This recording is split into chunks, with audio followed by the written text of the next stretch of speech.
Namaskar, I'm Suruchi Das and you're watching Ritam News. Land grabs in the name of faith. Is the Waqf Board above the law? Today we dive into a contentious land dispute brewing in Kerala, one that exposes a disturbing pattern of overreach and questionable claims by the Waqf Board.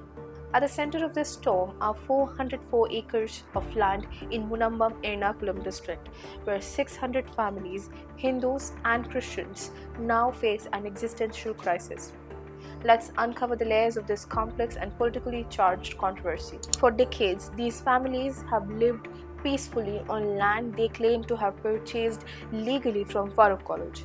But the Kerala State Waqf Board asserts otherwise, citing a 1950 Waqf deed that designates the land for Islamic charitable purposes. Adding to the chaos, erosion has already reduced the disputed land from 404 acres to 225 acres, further complicating ownership claims. The residents argue that they have paid land taxes for years, yet their receipts have been invalidated by a Waqf Board directive. For them, this isn't just about property, it is more about livelihoods and stability. With no valid documents, they cannot mortgage their land for loans, a harsh reality for families of fishermen and daily wage workers. This is just one instance among many. Across India, the Waqf Board has made sweeping claims over lands, often causing chaos. In Gujarat, the board audaciously staked a claim on the Surat Municipal Corporation building, citing historical use as a Hajj rest house. Shockingly, the court have had to intervene in such frivolous petitions. Even two islands in Bet Dwarka were not spared, with claims rejected outright by perplexed judges. Another alarming instance unfolded in a housing society in Surat, where a single apartment owner converted his property into a mosque by registering it with the Waqf Board. Residents were left powerless, illustrating the unchecked powers wielded by this entity.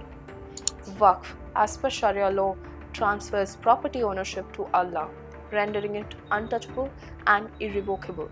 A mutawali manages the land, but the ownership cannot revert to individuals or the state. This rigid framework has created an opaque system where claims are often arbitrary and unchallengeable, leaving ordinary citizens at the mercy of both whims. It also raises major doubts regarding the functioning of the Waqf. What accounts to Waqf? What is the process under which a land property becomes Waqf? In Munambam, the Waqf Board's reliance on a 1950 deed has stirred suspicions of manipulation. The residents were never informed that their land had such a designation when they purchased it decades ago, signaling the duplicitous nature of the acquisition. The Waqf's arbitrariness and the bias is evident at every step of the way.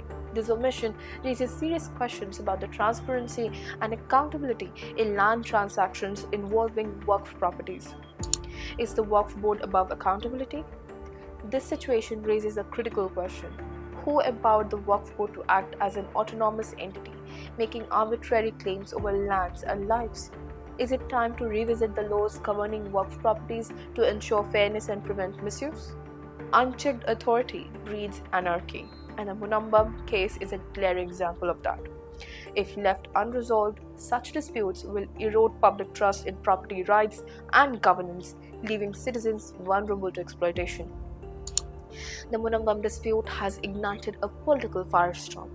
The BJP has promised to introduce legislative measures to curb what they call Waqf brutality, while Kerala's Chief Minister Pinarayi Vijayan has assured support for the affected families. Jai Hind.